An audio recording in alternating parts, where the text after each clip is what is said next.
So now we're going to plan C. When the pickle fork did not remove this tie rod joint, it's really on there. I'm going to try using the BFH right on the joint itself. It should work, but if it doesn't, I might have to go to plan D.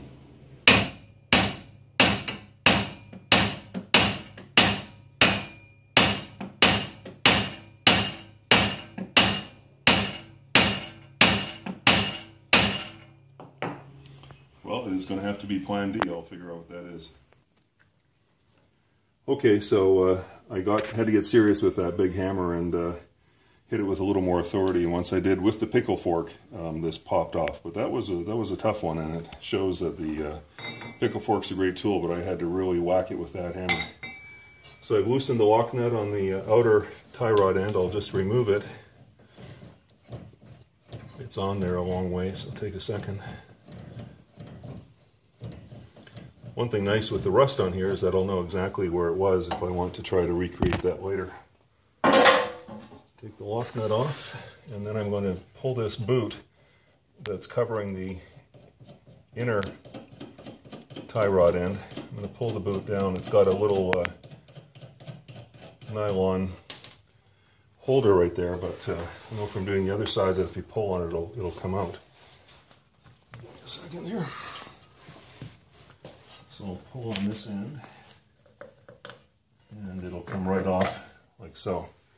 So this boot, it's actually in reasonably good shape. I can probably reuse it. It's dirty. I'll clean it off a bit. This outlet goes to a tube. I don't know if you can see it under here, but there's a tube that comes from the power steering rack, and it goes into that. And so it's got a little clip on it. I took it off with a screwdriver and a pair of pliers. But once I reinstall the boot when we're done here, I'll have to rehook that tube. In a moment, I'm going to take a pause here, but I'll show you how to remove the inner tie rod, which is a little bit tricky.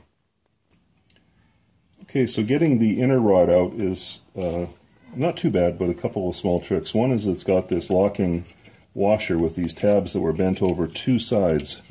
Two of these square sides of the inner tie rod end, and it's only locked luckily on two sides. It'd be very difficult to get to the other side, so I'll have to do that when I reinstall it as well. So I've used the screwdriver and a hammer to unbend the locking washer, and then used a rather large crescent wrench with lots of reach to loosen it off. It's got squared ends, so it's not so bad, and then it'll come right off the steering rack arm. Steering rack arm looks a little dry to me from a grease point of view. I'll probably put a little grease on that as well. So we'll take this off, then I'll compare it to the new one. There we go. So there's the inner tie rod end.